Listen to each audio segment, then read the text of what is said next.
Bom dia, boa tarde, boa noite. Esta é mais uma edição de Pedro e Cora, aquele seu programa sobre notícias que vêm em papel jornal.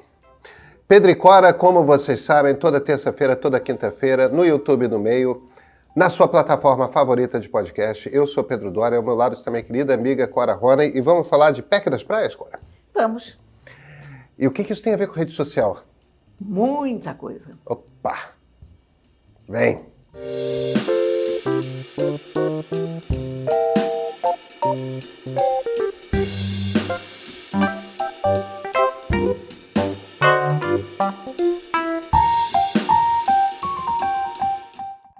Cora, você tem um artefato na mão. Eu acho que já vi um troço desses na minha vida.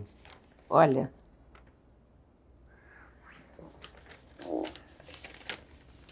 Isso é papel de verdade? É. Que interessante. Ele é maleável, né? Maleável. Pode servir para a gente cobrir a cabeça quando está chovendo. Antigamente servia para embrulhar o peixe. Na Índia, até hoje, se você vai comprar comida de rua, eles pegam, cortam em pedacinhos e te servem isso com guardanapo. E nunca matou ninguém, tá? Uma folha de jornal. Uma folha de jornal. Olha aqui. Porque eu leio o jornal em papel. Eu leio no tablet e no computador, Cora. Eu não consegui até hoje abrir mão disso e não vou abrir enquanto existir o jornal, porque eu acho um privilégio a gente pegar uma folha de jornal na mão, a gente pegar esse papel maravilhoso. E eu vou te dizer uma coisa. Eu acho que, primeiro, o papel é uma excelente forma de transporte de dados e arquivamento de dados, pelo menos temporariamente, e ainda é uma grande coisa para explicar, para enquadrar as coisas de modo a que chame a tua atenção.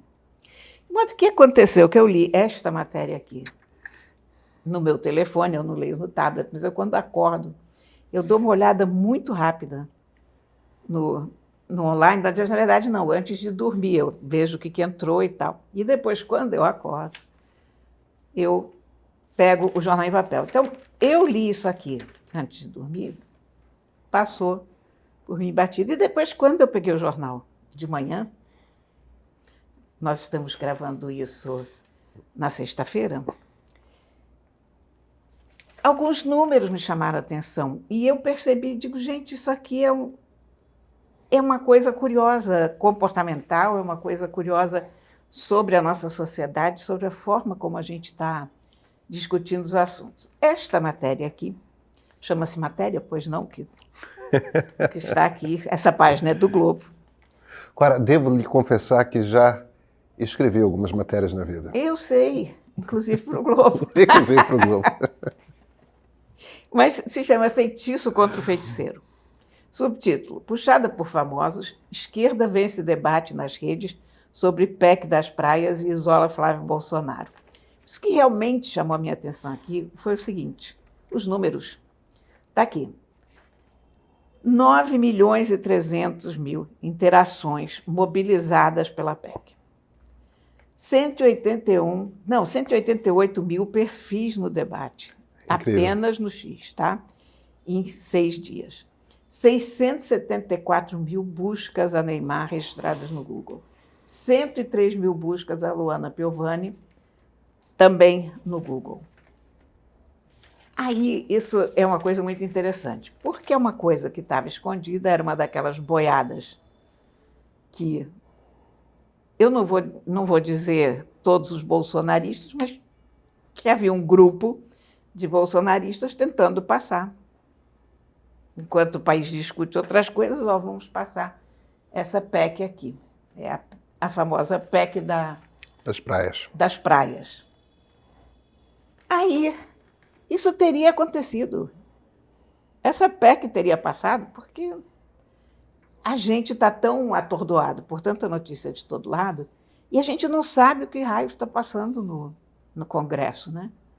Você vai ver eu tenho algumas questões com a maneira como foi conduzido o debate sobre a PEC das praias, Porque distorceu-se muito o que a emenda à Constituição de fato dizia.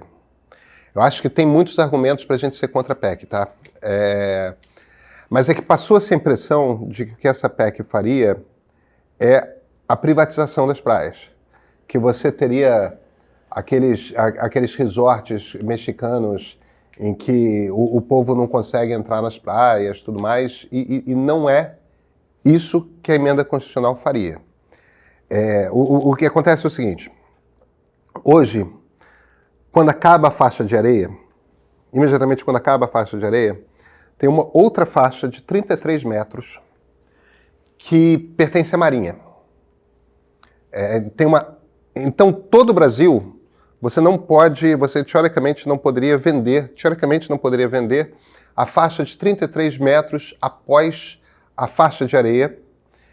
Isso das praias de 1800 e não sei das quantas, tá? Uma data lá no século XIX. E isso era assim na legislação porque o Brasil podia ser invadido por navios. Coisa que não acontece mais desde que a Primeira Guerra Mundial apresentou os aviões, né? Mas na época tinha uma preocupação e tal, então se criou essa faixa que é uma faixa de defesa. A existência dessa faixa, que existe por uma razão obsoleta, criou no Brasil uma cultura fantástica, que é uma cultura da ideia da praia ser pública. Tipo, todo mundo tem direito a ter acesso à praia. Você não tem, de fato, aqueles resorts que fecham praias no Brasil, e não tem por causa dessa legislação. Agora, você já pode, há algumas décadas, pagar uma taxa para assumir o controle de uma região na frente de uma praia. Isso já pode ser feito no Brasil. Você pode, e há lugares em que isso acontece. O que essa emenda constitucional faria era estender isso a todo mundo. Quer dizer, você passa a poder comprar um terreno na frente da praia, literalmente, sem precisar pagar uma taxa à Marinha do Brasil. Tem umas questões aí que são, por exemplo, tudo bem, você tira uma grana que o governo federal ganha, você repõe esse dinheiro como? Esse é um debate para ser tido. É evidente, Cora, que a gente não tem qualquer controle sobre os jabutis que poderiam ser postos na emenda, mas que não estão na emenda, que são aquelas coisas, né, para você permitir a tulunização, por assim dizer, de praias brasileiras. Olha, mas não está no texto. Não está no texto, mas abre uma possibilidade muito perigosa. Certo. É um passo na direção errada, sem sombra de dúvida, porque é uma coisa muito singular do Brasil, essa liberdade das praias. Eu vi, inclusive, um deputado, não me lembro quem, um canalha perfeito, dizendo, olha, é só vocês olharem o resto do mundo, onde é que tem isso? Em lugar nenhum. Não, isso é bizarrice, isso é bizarrice. Então, a gente conhece o resto do mundo e a gente não quer aquele modelo, não, porque é uma coisa horrível. Mas sabe o que eu acho? Eu acho que é arcaico e absurdo a Marinha poder ter o controle que tem sobre as praias do Brasil. O ponto a qual eu estou querendo chegar é o seguinte: não é errado querer mudar isso. Errado é você querer criar uma cultura de resort privado de praia, privatizar a praia. Que no fundo isso é errado. Isso que mas eles não é querem. isso que está na mas emenda. Mas é o que eles querem. Mas aí é que está. Olha aqui, peraí. A gente conhece esse país. Conhecemos, claro que conhecemos. A gente conhece a cabeça dos nossos políticos. A gente sabe que não é nenhum sentimento de justiça que move Flávio Bolsonaro. Claro que não. Claro que não. Claro que então, não. A gente tem que se proteger como a gente pode. Não, veja, Cora, onde que eu acho que tem problemas aqui? Um dos problemas é que eles estavam querendo passar uma emenda dessas sem nenhum tipo de debate nacional. Pois é. O que as redes sociais promoveram, o que a intervenção da Luana Piovani promoveu, tudo mais, vamos trazer esse debate à luz da opinião pública. Vamos ter essa conversa. E isso é fundamental. Vamos ter esta conversa. A partir daí, A ideia de que a Marinha perca o controle sobre o terreno do litoral brasileiro, eu acho excelente, Cora. Eu não acho que a Marinha tem que controlar esse tipo de coisa. Você sabe que eu não pensei ainda exatamente sobre isso, mas, por incrível que pareça, eu tento ser a favor. Ah, eu sou contra. A gente já chega aí nessa... Até por uma questão ambiental, sabe? Porque... Você sabe que a Marinha proíbe a entrada de gente em muitas praias, né? Eu sei, As Forças Armadas têm esse poder no Brasil que eu acho absurdo. Aqui no Rio, em vários lugares. A Restinga de Marambaia. Porém, a Restinga de Marambaia, se não fosse proibida pela Marinha, já tinha acabado. Não, veja... Então, eu não sei... Quer dizer, por um lado, eu sou muito a favor que todo mundo possa usar todas as praias. Por outro lado, eu acho que com essas proibições da Marinha, não era a intenção da Marinha, mas sem querer se preservaram áreas muito importantes. Eu concordo com você, só o que eu estou argumentando é o seguinte. Só porque o que os bolsonaros querem é ruim, não quer dizer que essa lei precise ser ruim. O meu argumento Olha, eu não consigo, desculpa, eu sei que eu deveria ser uma pessoa racional. Não, pera um instantinho, deixa eu só terminar o argumento. De verdade. Deixa eu só terminar o argumento. Deixa. A ideia de que a Marinha perca o controle sobre a área de praias não é ruim. Se você põe, ao fazer essa legislação, você põe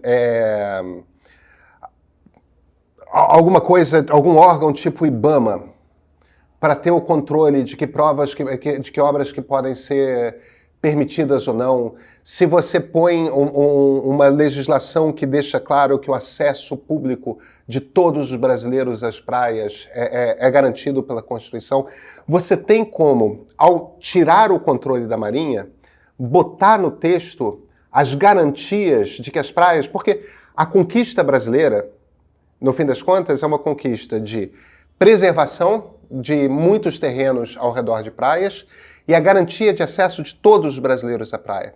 Você pode perfeitamente tirar o controle da Marinha, mantendo na mesma legislação essas duas garantias e quaisquer outras garantias. Você pode ter uma coisa, a coisa, por exemplo, que é o horror de Copacabana, que permitiu que se erguessem prédios tão altos que fazem sombra sobre a praia durante determinados períodos do ano.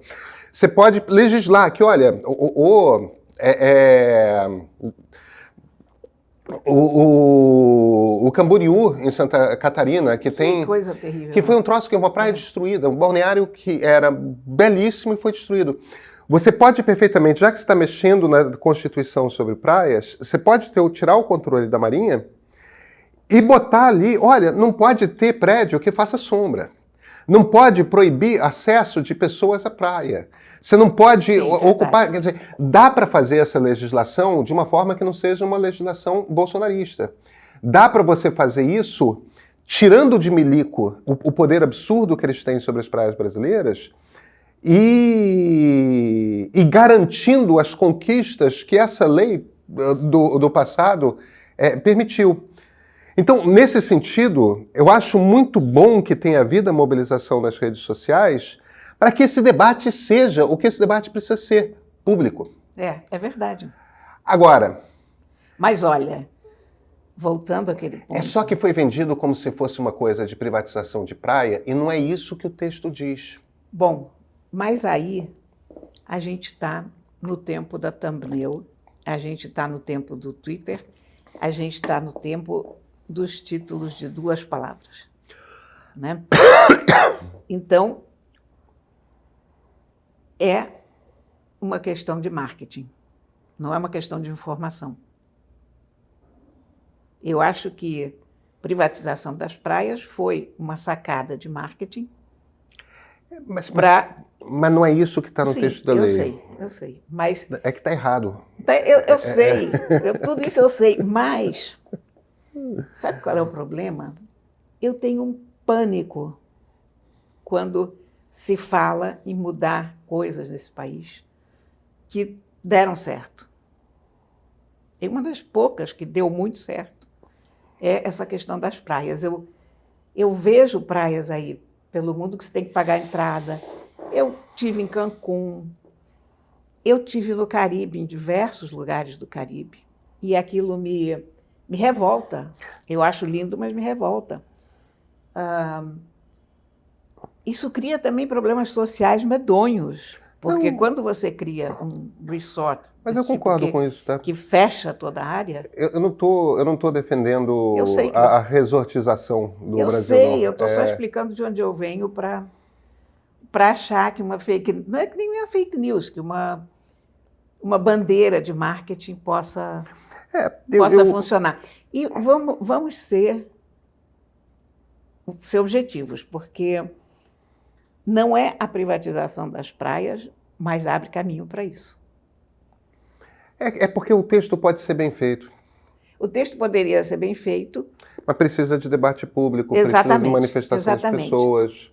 Então, e tal. olha aqui. E é claro que os bolsonaros não queriam que houvesse debate público, que, É pelo claro. contrário. Você acha que o Neymar quer debate público? Não, o Neymar Olha, é uma tristeza. Aqui, a gente acabou.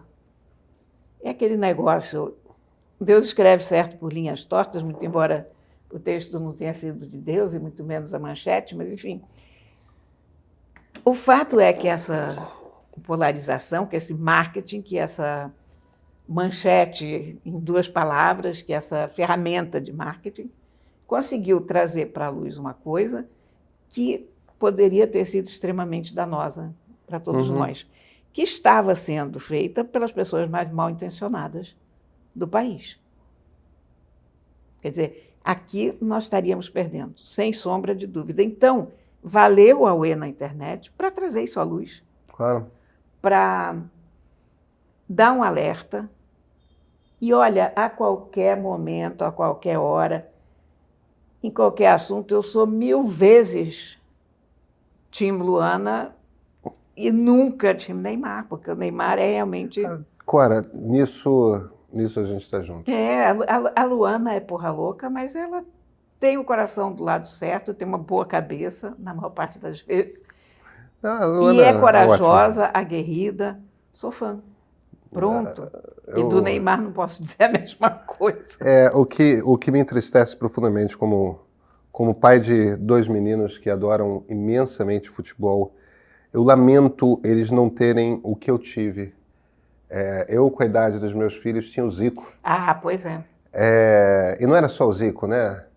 Tinha o Sócrates, tinha o Roberto Dinamite, tinha um bando de bom caráter no futebol. Os ídolos dos meus filhos, que eram pessoas super bacanas.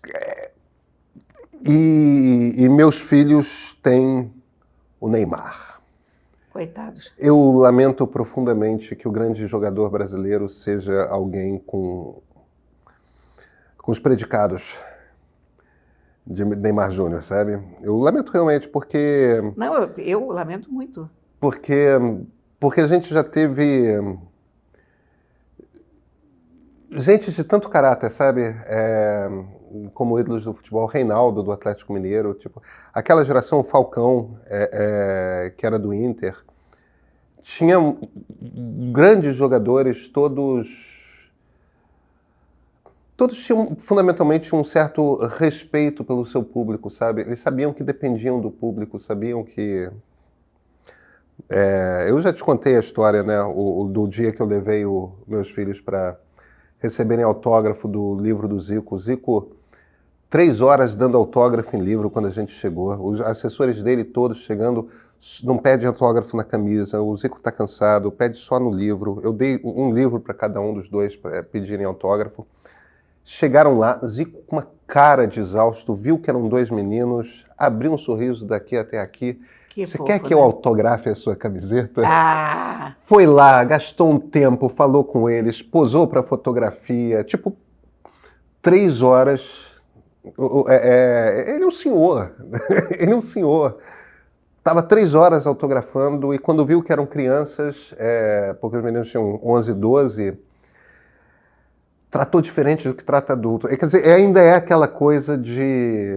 É o trabalho dele, e ele faz bem o trabalho dele, ele se dedica ao trabalho dele, é dar atenção à criança, sabe? O Fabinho tem uma camiseta autografada pelo Zico. Pois é.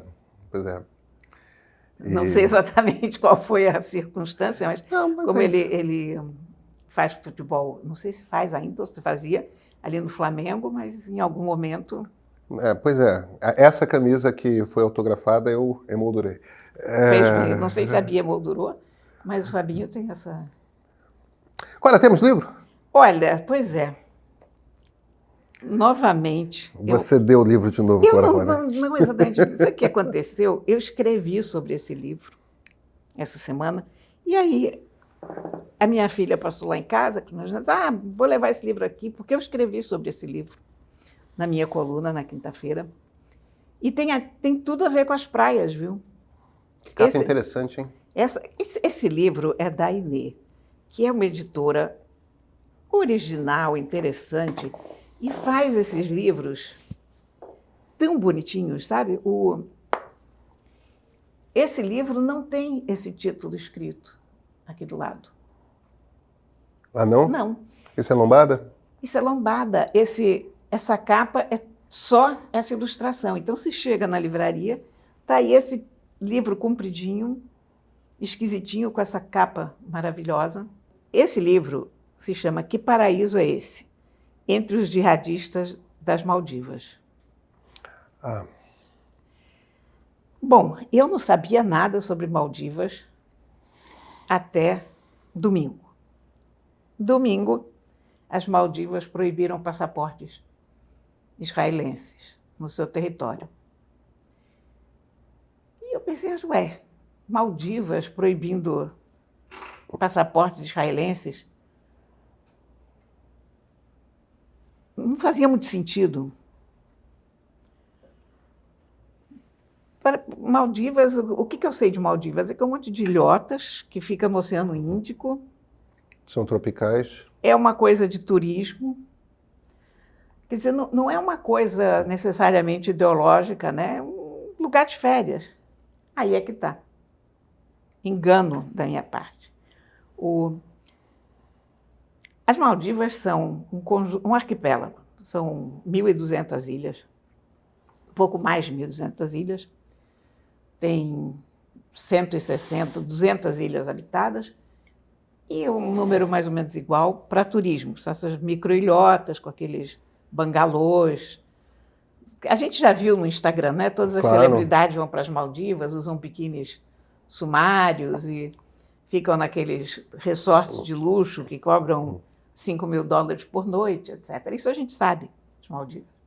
Mas as Maldivas são uma das nações mais muçulmanas da face da Terra e mais radicais. São 100% muçulmanas. Porque para você ter terra, você tem que ser muçulmano. E tem uma das densidades populacionais mais altas do planeta.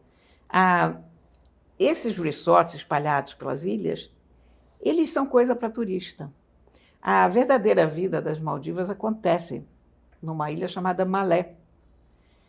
E Malé é a capital, é uma de apenas 4 cidades de algum tamanho que eles têm, então são uma população pequena, 500 mil de pessoas. Mas Malé tem uma densidade demográfica louca. É uma cidade de engarrafamentos, de cimento, de poluição. E aquelas praias feias em volta, porque são praias todas poluídas. O que também não faria muita diferença, porque as pessoas não podem usar traje de banho na praia, porque eles são muçulmanos. E as mulheres usam hijab. E se você quiser ir à praia lá, você tem que estar de roupa, o que não é o jeito mais prático de ir à praia. Não é. Sharia é praticada em todas as ilhas. Lei islâmica. A lei islâmica. Olha, não pode sexo fora do casamento, isso dá 100 chibatadas. Homossexualidade é proibida da cadeia. Não há dissidentes. Um outro blog que aparece denunciando... Na Arábia Saudita. Importado da Arábia Saudita, porque a Arábia Saudita tem uma grande influência. Na exportação do arabismo. Exatamente, exportaram o seu arabismo para lá. Mas é uma ferramenta de controle político também, porque esses resorts maravilhosos que a gente conhece, eles pertencem a uma meia dúzia de famílias que detêm a política local. E que fazem dinheiro com os resorts. Que fazem dinheiro com os resorts. Então, eles têm sócios estrangeiros, grandes complexos hoteleiros, ficam sócios dessa meia dúzia de pessoas, e o resto está na pobreza. Há um índice de desalento enorme, porque não há emprego. Aí é muito lindo você estar numa ilha paradisíaca, um dia, uma semana de férias, mas você imagina você ter 18 anos, ser um rapaz, uma moça que tem uma vida pela frente, você quer construir a tua vida, e qual é o emprego que você tem? Que horror, cara. Você não tem, porque você não tem teatro, você não tem diversão, porque tudo isso é proibido pelo islamismo. Você não pode nem namorar, porque se você não se casar, você corre o risco de levar 100 chibatadas. E olha, essas 100 chibatadas não são dadas nos ricos, né? Claro. Isso sobra para os pobres. Inclusive porque isso fica muito perto do Sri Lanka.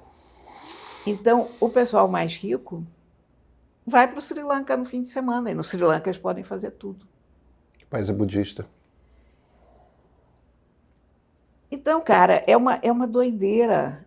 Você lê esse livro e você diz, meu Deus, a gente não tinha a menor ideia. E você pensa quantas praias... Aquela série White Lotus, que foi maravilhosa, não sei se você assistiu. Sim, sim. Tem muito White Lotus no mundo, né? Claro. Quando você vê, aí, quando a gente fala essa coisa dos resorts, é um sistema tenebroso, exploratório. Eu espero que tenha ficado claro que eu não estava defendendo... Não, eu sei, eu tô só, não falo você, digo, quando a gente fala em resorts, de modo geral, porque eu vi isso na Jamaica, por exemplo. O que aquilo era deletério. São Martin ainda é mais leve, mas em vários lugares. E a gente não vê o lado B do paraíso, né? Esses nativos das Maldivas que trabalham nos resorts, eles não vão para casa no fim do expediente. Porque aquilo são ilhas, estás a ver? Claro. Aquilo ali, para você ir de uma ilha a outra, são horas e dias inteiros de barco. Então, eles passam meses fechados nas ilhas e, depois do expediente, eles são proibidos de ter contato com os hóspedes. Eles não podem interagir com os hóspedes fora do expediente. Eu fiquei curioso de ler esse livro, sabia? Esse livro é um espetáculo. Uma história triste. É impressionante. E eu li muito sobre as Maldivas porque ela é muito italiana. Ela é uma jornalista que, antes de ser jornalista, ela trabalhou na área de direitos humanos e ONGs sociais e coisas desse tipo. E é uma repórter de áreas de conflito. Ela é meio itinerante, ela mora meio que na Itália e meio que no Oriente Médio, cobriu a Síria. Mas ela escreve de uma forma que a gente já não está acostumado. Porque a gente está acostumado a ler essas reportagens compridas de língua inglesa, que são sempre muito objetivas. Certo. São aquelas coisas muito, eu vou dizer quase quadradas, mas enfim, muito... Direto ao ponto. Muito direto ao ponto. E ela é melodramática. Ah, que coisa interessante. Ela é italiana. Ela leva a sua alma latina, a forma como ela reage, as aspas que ela usa, a interação que ela tem com as pessoas. Ah, que interessante. E eu digo, não, peraí, fui ver quem ela era, fui corroborar tudo que ela tinha escrito, porque a gente já está dentro dessa... Ela, por exemplo, ela cria como um leitmotiv, uma coisa para... um elemento cômico, digamos, para você conseguir atravessar o livro, a busca por um chapéu típico. Ela odiou as Maldivas. E ela, depois que publicou esse livro, ela foi cancelada big time por todo mundo que era das Maldivas, porque ela se recusa a reconhecer qualquer originalidade nas Maldivas, ela acha que nem culinária local eles têm. Enfim, ela realmente não esconde isso, que aquilo ali... E ela fala das lojas de souvenir, tudo vem da China, não tem uma única coisa realmente das Maldivas, E ela começa a procurar por um chapéu típico, porque ela tem o hábito de levar um chapéu de cada lugar que ela vai para um amigo. E quando ela pergunta o que é um chapéu típico, os caras sempre apontam bonés, aqueles bonés de beisebol americanos, escrito Maldivas ou qualquer coisa assim. E ela cismou com um chapéu de coqueiro, desses chapéus trançados de coqueiro, que a gente associa com ilhas, né? Mas ela não encontra isso em lugar nenhum, evidentemente. E isso é uma peça que você percebe que é um pouco ficção, dentro de um contexto de reportagem, e a gente desconfia, quer dizer, não é nem que desconfia, a gente estranha. Como recurso, né? Como recurso literário. Estilístico, né? É. Porque a gente caminhou para um lado americano. Mas é um ótimo livro. Vou ler, eu fiquei curioso. E é uma coisa inteiramente sensacional, porque ela foi ver o que tinha por baixo desse paraíso. O que a gente tinha visto até aqui de Maldivas? Nada. Né? Ilhas ao sol. E o que está para lá dessas ilhas ao sol? Como vive essa população? Muito interessante, Cora. Muito interessante. Aí, dentro desse contexto islâmico, é claro que eles rompem relações com Israel, não querem os passaportes israelenses. Estão... Claro. Então, eles não são umas ilhas soltas no nada, né? Cora, nos vemos na quinta? Sim, senhor. Então, até quinta-feira.